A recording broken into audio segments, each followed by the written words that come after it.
Tank vents out on social media and tell me, you know, about what's right and what's wrong.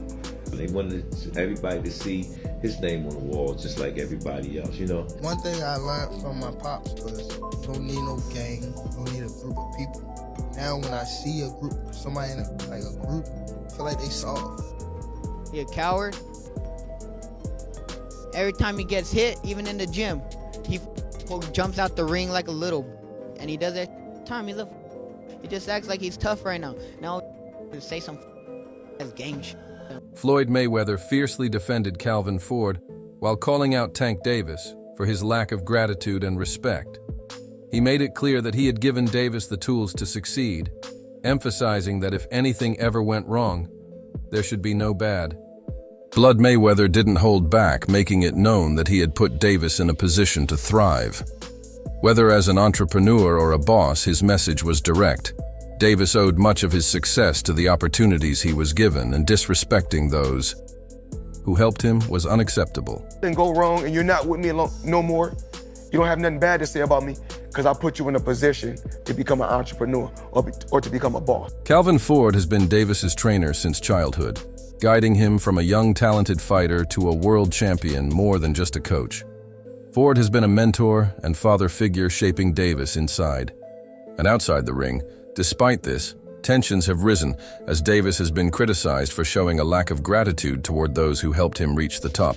The situation has sparked debate among boxing fans, with many questioning Davis's loyalty and respect for those who stood by him throughout his career. When we first started, man, it was nobody in the gym, man. How would I sit there and say one kid and another kid and another kid, and they seen the love that we was given. Everybody keeps thinking it's boxing. It's not boxing. It's basically giving them an opportunity to be themselves. Yeah. You know, and I always preach that, because I sit there and tell them all the time, I say, all us gonna get old, so I need y'all to grow up quick. Exactly. You know what I'm saying? So when we in the gym, we're not just teaching boxing, we teaching lifestyle. Right. What are they gonna do to me? Nothing. And y'all seen the results. Seen the results. You seen the results of it. You know, everybody kept saying it was this, it was that, you know what I'm saying? And they only found increments of it. You know what I'm saying? But it spoiled the win. Exactly. It spoiled the win, but like I said again, Ron can fight. Yeah, see, and that's what I was going to get to. Calvin Ford has been a pivotal figure in Tank Davis's life, serving not only as his trainer but also as a mentor and father figure. Their relationship began when Davis was a young, aspiring boxer navigating the challenging streets of Baltimore. Ford's guidance was instrumental in shaping Davis's career, transforming him from a promising talent into a world champion. Reflecting on their journey, Ford often becomes emotional, reminiscing about the times when a young would reach out to him whenever he faced challenges. What he did in the sport, I ain't gonna lie, I be the same way. Yeah. You know what I mean? So I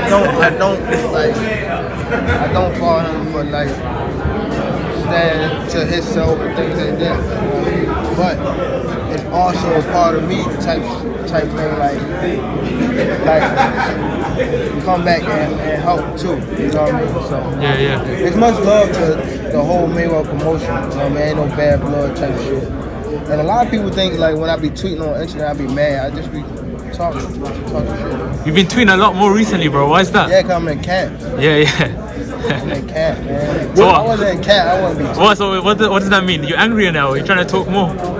Yeah, I'm angry. Yeah. I respect it, bro. I respect. Davis's rise in the boxing world is a testament to his dedication and the influential mentorship he received from the tough neighborhoods of Baltimore. Davis caught the eye of the undefeated Floyd Mayweather Jr., who saw immense potential in the young fighter under Mayweather's mentorship. Davis's career trajectory soared, positioning him as one of boxing's most electrifying talents. The combination of Davis's raw talent and Mayweather's strategic guidance created a formidable force in the boxing arena. First, as someone who was at Barclays Center when Tank won his first title, till, you know, when he sold out Baltimore, when he sold out Barclays the last time, when he sold out DC, I was at all of those fights. Explain to me the popularity and how it has soared for Gervonta Tank Davis. You can turn the camera over there now. There it is.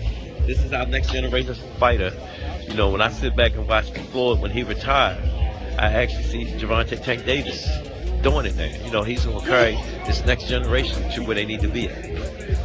How important, though they're not working as much together now, but how important was it for Tank to learn? That was the blessing. That wasn't my work. That wasn't Tank work. That wasn't Floyd work. It was the stars, the moons, or whatever, bringing them together to create greatness. So we can have this greatness carry us to the next generation. You showed humbleness on stage at the press conference today, giving it immense props to the guys at the other side of the table, to Tank, to Goosen, to... I grew up off them. I grew up off the legends of what they did when we was watching boxing, when they said boxing was great. Boxing still is. Bout against Lamont Roach Jr. observers noted that Davis didn't elevate his performance as expected. Calvin Ford, known for his candid assessments, pointed out that Davis failed to capitalize on opportunities to dominate, allowing the fight to remain more competitive than anticipated. This analysis highlights the importance of seizing critical moments in a match to assert dominance and secure decisive victories. Matter of fact, before they stopped it, I said every time I stopped somebody, I called it out. Every time he come in the corner and talk to him, I said, yo, what you doing? He'll look this way, he'll look this way. He's about to stop. Can I start touching them more and more? When they gonna give him the credit for one of the smartest boxers. That was a beautiful boxing display. Yeah, You know what I mean? yeah. Smart. That's what I call it. You wasn't looking for the knockout, but you was placing this shit. Yeah, he already seen it. He said, I can't That's get the hit. difference. And Tank was holding the conversation. Tank said, yo, how about Tank can't, every fight Tank come tell me, I'm going to knock him out. Calvin Ford has consistently maintained that while mentors provide guidance, a fighter's success is ultimately determined by their inherent talent and destiny. He acknowledges that no single individual can claim full credit for Davis's achievements, emphasizing that Davis's potential was evident long before external influences. In my mind, this is why Gervonta Davis struggled that fight, so just roll with me for a second, you'll see where I'm going. I don't know if y'all noticed it right away, but I noticed it. Calvin Ford was not the head man in the corner, which I didn't really understand. And before the video continues, go ahead to the follow button because we're about to deep dive into this and we post every day. Calvin Ford was not the lead man who's been with Gervonta since he was a damn near child. Honestly, since he was a child. Why would you do that? I don't know if they were underestimating the fight. I don't know if they were just trying to change it up and try something new because this wasn't a huge opponent. I don't know if there's something wrong with Calvin or Calvin's not going to be there. I don't know. But that was damn stupid. Because you notice when shit started hitting the fan, guess what voice popped up on that screen? Put his head through ropes and Calvin started coaching. When Tank's eye messed up, guess where he looked? He didn't look at that other corner man. He looked for Calvin Ford. Also, Tank talked a lot during this fight. It was a little bit of a different Tank than we've seen. He was chirping with the fire, which isn't new. He was arguing with the ref. He seemed not composed. I feel like that would have been different with a Calvin Ford in his corner. Because I'm going to be real, the advice that his corner was giving him was dog shit. Yeah, he won the fight, but let's be real, he shouldn't have won that fight. But y'all let me know what y'all think. I think that definitely played a role, and I feel like if Calvin was there, it would have been a little different. But yeah, not a good boxing night from Tank, and this is from a Tank fan. The relationship between Davis and Ford extends beyond the professional realm. Davis has noted that Ford possesses an uncanny ability to predict his moves in the ring, understanding precisely when he's about to overpower an opponent. This deep connection speaks to the years of collaboration and mutual understanding they've developed, which has been a cornerstone of Davis's success. Hit me. One day I was in camp with Tank, and he had this little daughter, and he said, "That could pop right there." You know what I'm saying? And it made me broke down inside, and I was like, "Damn!"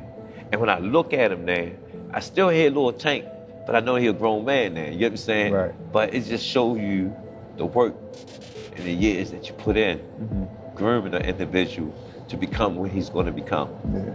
And I'm sure you're proud of all of the fighters that you... Man, you just don't know. And I can't wait to the next generation to come. Floyd Mayweather, having played a significant role in Davis's career, expressed his approval of Davis's decision to part ways with Calvin Ford. Mayweather emphasized that Ford was a pivotal part of Davis's team and had a profound influence on his boxing career. One thing I learned from my pops was you don't need no gang, you don't need a group of people. Now when I see a group, somebody in a group, I feel like they soft. Like my first instinct, I saw. If you look at a gang right now and you actually look, don't even be like that if they by themselves. They just need that click. And it's, when you by yourself, you can see more. In a surprising development, Davis decided to part ways with Calvin Ford. This move shocked many, as Ford wasn't merely a trainer he had dedicated his life to molding Davis into the champion he is today. Ford's commitment extended beyond training, encompassing various facets of Davis's personal and professional life. Davis has expressed a desire for independence in his career, stating that he doesn't need any group and believes that having a group makes fighters soft. He suggests that being by oneself allows for greater clarity and personal growth. This perspective indicates a shift in Davis's approach to his career and training, emphasizing self-reliance over traditional support systems. Interview 10 boxer Rayleigh Romero has openly criticized Davis, accusing him of merely acting tough, but retreating when faced with real challenges. Even during gym sessions, Romero has expressed a strong desire to fight Davis, claiming that Davis has been avoiding the matchup. This public challenge adds another layer of complexity to Davis's career as he faces scrutiny not only from former mentors, but also from peers in the boxing community.